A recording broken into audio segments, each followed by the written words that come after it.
Welcome back, everyone, to another reaction video. Well, by the time you guys are watching this video, I will have been in both London and Paris this week. Headed there, flying out about this time tomorrow from when I'm recording this. My daughter and I will be leaving. We'll be flying from Pittsburgh to New York to London, and then we'll be taking a train from London across the channel over to Paris and spending a little over a week in France. Super excited. You guys know that because you've been hearing about it. Make sure you're subscribed and have your notifications on, and if you aren't already, if you have Instagram, follow me on Instagram because lots of posts going to be happening, shorts, pictures, all that sort of stuff going to be going up from the trip. Paris, visiting Napoleon's grave, visiting Lafayette's grave. You're going to be seeing a Lafayette, if you haven't already, biography this week on the channel. So excited to be bringing all of that to you, but we're going back to our friend Mr. Beat today, who has compared London and Paris. If you haven't seen, he has a bunch of these videos where he compares states, compares cities, compares nations. It's really cool stuff. Links in the description to the original content. Make sure you check out all of his channel. He's got so much good stuff. He's a smart guy. He knows his stuff. He does a great job of presenting it, so I'm excited to support his channel and to dive into this video, so let's check it out. London and Paris, two of the largest, the most important, most famous, most powerful cities in the world. And one thing you'll notice right off the bat, if you look at that picture of Paris, and I haven't been in the city yet, I flew into the airport last year, but I'll be in the city this week, is how all the buildings are very short. The city is spread out over a big area. I think in the U.S., Phoenix comes to mind. Phoenix is a huge city in terms of how spread out it is. And London's the same way. London's got some tall buildings, but nothing to the scale that, say, a New York City has in terms of the skyscrapers. They're just, and I think there may be rules about that in Paris, but it's just very strange to see a huge city like Paris have just short buildings, comparatively speaking.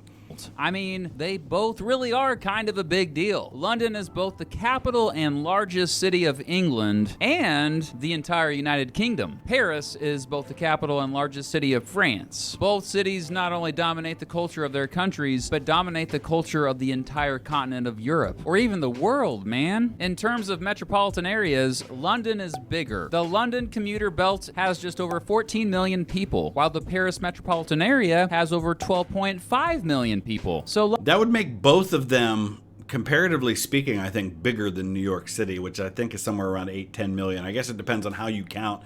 It's so difficult to quantify the population of a city because the city itself compared to the metro area of the city can be so very different because some cities have very small borders of the actual city versus what their metro area looks like. London is basically around 21% of the UK's population, and Paris is basically around 19% of France's population. The two cities are just 284 miles, or 457 kilometers, apart, and there are probably more options than you realize for weight. Let's put that in comparison. That's like Cleveland to Cincinnati in Ohio, I think. I want to check that out. Okay, so it's 223 miles from Cleveland to Cincinnati. That's a straight line, but driving it, it's probably closer to 250, 270, something like that. But that's actually, I mean, so let's say we drag this out a little bit further. Basically, Cleveland to kind of halfway between Louisville and Cincinnati. To put it another way, we could say like Cleveland to Washington, D.C. is just over 300 miles. So Washington to, say, I don't know, Hartford, Connecticut, that's about the distance between New York and Paris, or between London and Paris right there. That's pretty crazy. Ways to go back and forth between the two. You can fly, you can take a train and ferry across, you can drive all the way. Wait. Yeah, you can, my friend Rob's going to be driving when he goes. You actually pull right onto a train. And it goes under the channel. But the channel, as we used to call it, the Eurostar is the name of the train. I took it from London to Brussels. I'm going to be taking it from London to Paris this week. It's fantastic. It's comfortable. It flies, man. It goes really fast. And you don't even realize you're under the channel. Huh? Drive? Well, kind of, thanks to the Channel, an underground tunnel underneath the English Channel. Channel plus tunnel equals channel. What you really do with your car, though, is drive it onto a train, which then carries you through the Channel. The quickest way to get between Paris and London is a train that goes straight through the Channel. The journey only takes 2.5 hours. Oh, it's great. Both are two of the most visited cities in the world. After Bangkok, Thailand, London is the second most visited city in the world, and Paris is the third most visited city in the world. Both have horrendous traffic, although it doesn't seem to be as bad in London. But yeah, try not to drive if you go to either one. And both cities, like a lot of European cities, and this is something we don't really have much in America, but I would guess we'll probably eventually have it. There are certain zones, like in the center of the city, that you have to have a special permit to even be able to enter that zone with your car.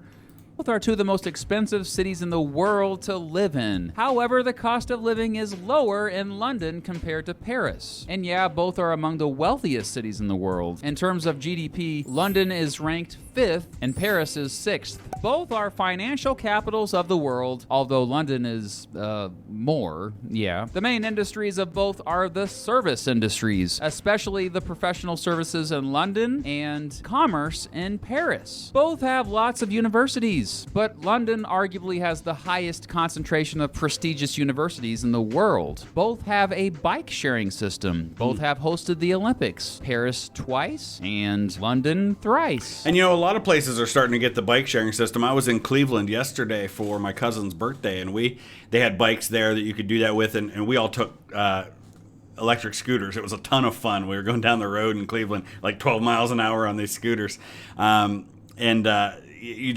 You have an app on your phone, you scan the little barcode on the or the QR code on the scooter, and it pays for it, and then you just jump on, take it where you want to go. When you're done, you leave it, take a picture of it, and that's it. And it was like $7 for me to take it like a mile and a half. It was about the same price my sister paid for an Uber, but a whole lot more fun. Both have a ridiculous amount of landmarks and tourist attractions. A few attractions of London include the Houses of Parliament, St. Paul's Cathedral, the Tower Bridge, the Tower of London, Hyde Park, Buckingham Palace, and the London Eye. Sorry. The Coca-Cola London Eye. I forgot that Coca-Cola was taking over the world. London Bridge is actually really ugly and... Yeah, that's a fairly new London Bridge. Historically, London Bridge was a very fascinating place, and like you can see a great recreation of it in the movie A Knight's Tale. It's got houses on it, and you know everything kind of hanging over the side. And that's where they would put people's heads on pikes at times. But the modern London Bridge is very boring. It's right down it's right upriver from the Tower Bridge, which is the much more famous one. Small. Today. Big Ben is the bell, not the clock, and Elizabeth it's Tower. currently being renovated. And according to my wife, Leicester Square is, quote, the most London-y part of London. A few attractions of Paris include the Eiffel Tower, the Louvre Museum, Moulin Rouge, Notre Dame, Catacombs. the Arc de Triomphe, the Unknown Soldier in Eternal Flame, Which I think is right under the Arc de Triomphe. Pont des Soleils, Les Marais, and Champs-Élysées. London does have more... Got to mention the catacombs. My daughter and I are going to the catacombs on Wednesday. 6 million skeletons down there. Most of them from like the late 1700s, I think, is when they put them all down there. 6 million of them. It's 50 feet below the surface, and I think there's like 200 miles of tunnels in the catacombs. More museums than Paris. Both aren't that far from major bodies of water, although London is closer, right there near the North Sea. Paris, not too far from that English Channel I mentioned earlier. Related to this, both have temperate oceanic climates. While both have 4 seasons, the temperatures don't fluctuate too much. That's true. Paris gets a tad bit colder in the winter and a tad bit warmer in the summer. This may surprise you, but Paris actually gets more rain than London overall. London has more of the lightly spitting on you type of rain, and maybe seems gloomier with less sunny days and more fog. I think that's the thing, is I think London probably rains more often in London, but when it rains, a lot of times, like, I've only experienced rain once in London. That was on my last trip there. Fingers crossed for this week. But like when we were in Scotland, we got a little bit of a mist, but there wasn't like a downpour type rain when we did see rain in London the first time we were there. So it probably just rains harder when it rains in Paris. They speak English in London and French in Paris. Actually, a lot of Paris residents do speak English. So here's the thing, and I've told people this before, and my experience, I've now been to Belgium 3 times. I've been to the Netherlands, Germany twice. Getting ready to take my second trip to France. Been to Luxembourg, and I feel like I'm forgetting, and of course, the UK. With very rare exceptions, everywhere I've been in Western Europe, people speak English, especially in the service industry, hotels, restaurants, things like that, shops. They speak English. I only ran into one time, and it was in eastern France. It was kind of in a very rural area in the town of Péronne. Was a young girl working the counter at the hotel I was checking into. It was a small hotel, and she just turned her computer screen around and typed into Google Translate to talk to me. I understand some French, but I can't really carry on a fluent conversation in it. But yeah, you're going to find, it doesn't mean that it's not important for us, like as Americans, for example, to try and learn some of the culture and try to learn some basic phrases just to show respect for the culture. But is it necessary to be able to get by? Not really. Often just pretend like they don't understand you speaking in English. London often jokingly gets called France's 6th biggest city due to having such a large French population. In fact, more French folks live in London than in Bordeaux. Paris is more densely populated than London. In the city proper, over 73% more dense. London residents are younger than Paris residents on average. London is growing at a bit faster rate than Paris. London is more multicultural and diverse. My experience in London, I heard more people speaking languages other than English than speaking English just kind of out on the streets. It's a very diverse area. A lot of that is to do with the tourism factor. But London was the capital of the British Empire, which had such a reach around the world that it just necessarily grew and became diverse from all the people representing all those different nations. 18% of Paris residents were born in another country, which is a lot less than London. Watching videos like this from a couple years ago and reading stories like this, you'd think that Paris is being overrun with immigrants, but apparently those stories are exaggerated. Yes, an increased number of migrants seeking asylum have arrived in Paris in recent years, but apparently they number only in the thousands, not hundreds of thousands. London has more billionaires and a lower unemployment rate than Paris. But Paris has a lower poverty rate. Regular settlement in Paris goes all the way back until at least 2000 BC. And Paris was raided by Vikings at times, which is pretty crazy. We usually associate Viking raids with the east coast of England and kind of up in the north especially. A lot of Viking activity in Paris. And the Normans, for Normandy, they were the Northmen. They were Vikings who settled that area.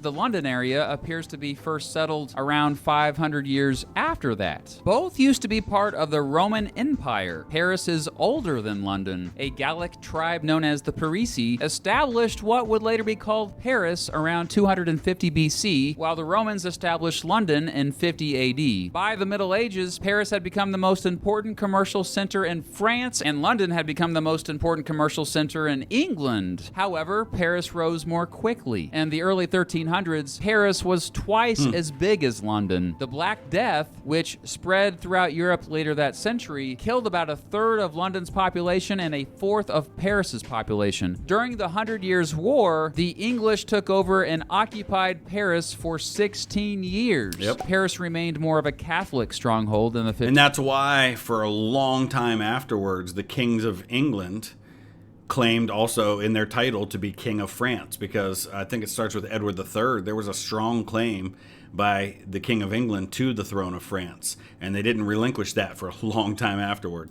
1500s and 1600s, while London shifted to Protestantism. After more and more Catholic Church property was privatized in London, many folks got rich there and trade went way up. During the English Civil War, the majority of London residents supported the Roundheads. The Great Fire of London destroyed much of the medieval remnants of the city. Meanwhile, in the 1600s, Cardinal Richelieu led the investment in architecture to make Paris the most beautiful city in Europe. By the 1700s, both Paris And a similar thing happens with architecture in London in the aftermath of the 1666 fire, when you have a guy like Christopher Wren who designs all these beautiful new buildings, including the new St. Paul's Cathedral, because, one of the benefits to a devastating fire destroying a large part of the center of your capital city is now you've got all this open land and you can kind of set it up and design it the way you want to.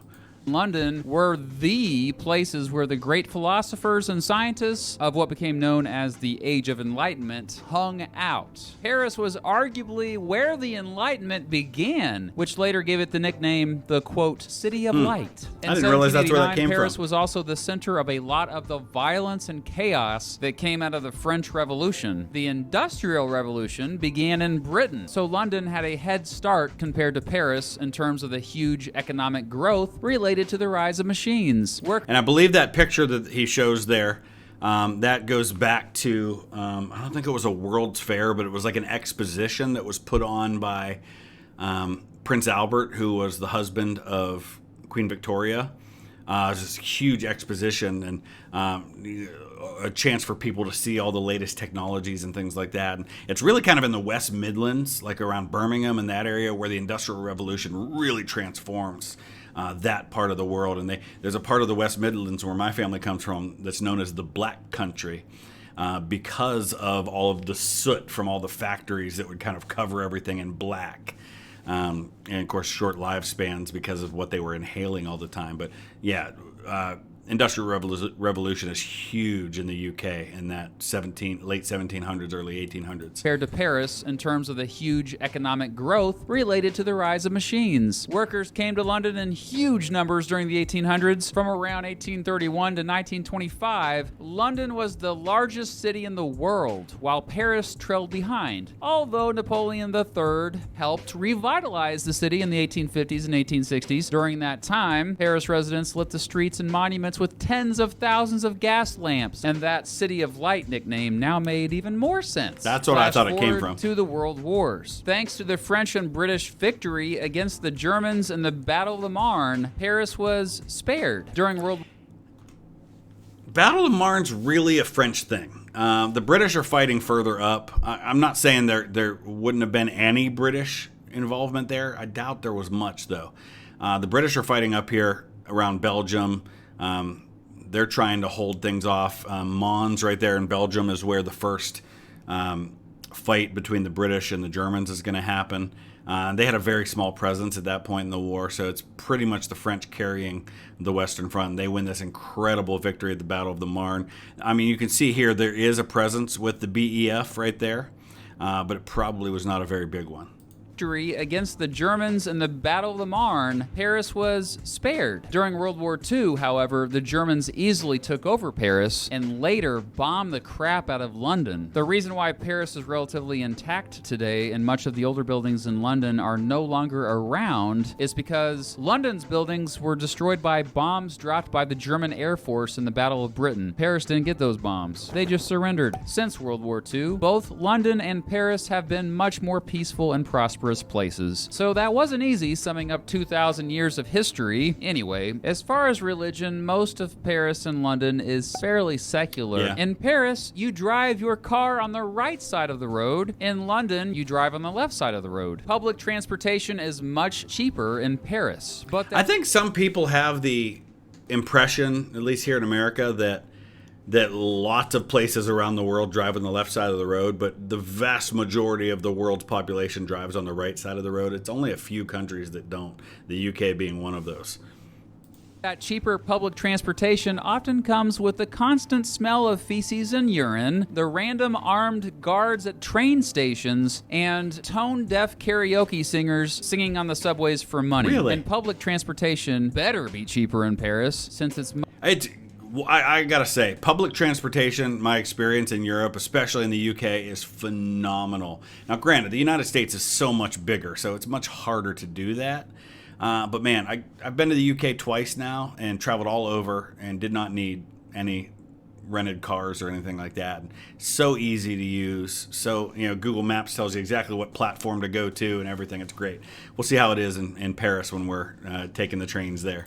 much more difficult to find a parking space while driving there. Indeed, the tube in London is much cleaner, and you can use your Oyster card to pay, unlike the primitive way of paying with cash for the metro in Paris. Other random differences: London has less air pollution. Paris has more people just hanging out outdoors. Outdoor cafes are definitely much more of a thing there. Every morning, the amazing smell of baked goods fills the streets of Paris. And if you go out to eat in a restaurant there, expect to be there much longer than you would be at a restaurant in London. And that's true, but Europe as a whole, especially the continent like Belgium, France, Netherlands, I've discovered this, it's a very different way of doing things. You know, for Americans, we go to a restaurant, we're finished eating, we're ready for the check, we're out the door.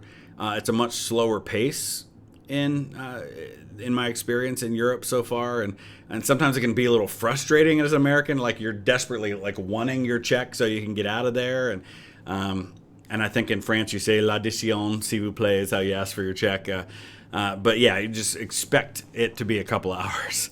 Fact, Paris is just more slow-paced overall. Also, in Paris, you can drink in London public. too, I think. In London? Nope. After my wife... I don't know if that's true. Is that true? Because I've seen people drinking in public in London.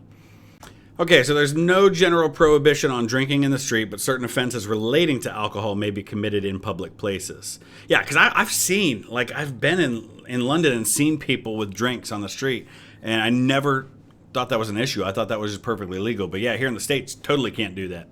That's what I thought. So I guess it might depend on like the specific local councils, because remember, London, the city of London is only like 1 square mile in the center, and then you have all these like local boroughs and things like that. And so maybe some of them have open container laws, but when I was downtown, it certainly didn't seem to be an issue. Maybe somebody from the UK can answer that for me. Use a comment section below and let us know. Visited both Paris and London. She wrote her first impression of Paris, quote, was not one of love and romance. It was of graffiti, dirt, and vomit, unquote. First of all, Paris has a big... Honestly, that's my first impression of New York City, too. New York City, there's trash everywhere. It's not great. London is so clean as a city. Haven't been to Paris yet, so I can't compare. But London... the parts I will say, when I went to Whitechapel, little different story, a little more rundown, more trash on the street, stuff like that. But downtown, center of the city, very nice, very clean. Rat problem. I'm serious. Rats are taking over the city. Also, apparently it's more normal for homeless folks there to sleep on mattresses on the side of the road. You just don't see that in London. London does seem to have less clutter and trash on its sidewalks and streets compared with Paris. Wait a second. Hold on.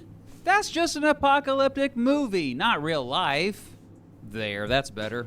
See how clean London is? Sorry, Paris, I'm just reporting facts here. The lights on the Eiffel Tower go on for 5 minutes on the hour, every night. So that's pretty groovy. And yeah, Paris does live up to its romantic stereotype. It's common to actually see random people making out throughout the city. Sorry, London, you're not as romantic, although London residents are nicer to visitors compared to Paris residents. See, so I've always heard the stereotype has always been that when you go to France, the French people are snobby and stuck up and kind of look down their nose at visitors and stuff like that.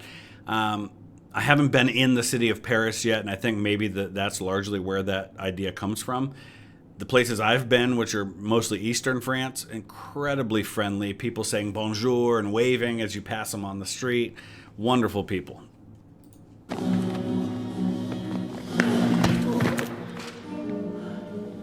Let's see what else. There are more scammers in Paris trying to sell you crap on the street, and you have to pay to go to the bathroom there. I mean, sometimes you have I've totally seen that in the UK places, though. To pay to use the bathroom in London too, but in Paris, some fast food restaurants are even strict about letting you use their restrooms. They make you show a receipt to a security guard or enter a code from that receipt to prove. I'm sensing a little bias against Paris from Matt on this one. And for me to say that, as much as I love London, I don't know. you're a paying customer before you can enter the restroom. So this comparison video has turned out to be one of my longest yet. So it's time to wrap it up, knowing I have left out a lot. In conclusion, London and Paris are two extremely important global cities, two of the most exciting places to visit, and inspiring places to live in the world. They've been through a lot, yet continue to lead the world into the future. Very cool. So I enjoyed that. I'm excited to give you my impressions of Paris after I'm there. Probably do a live stream at some point from France. Maybe once we get over to Normandy, I'll get a little bit of time to be able to do a live stream. Maybe my daughter will join me since she's going to be with me in France. Looking forward to doing that. We will see you again real soon, guys. Thanks for watching.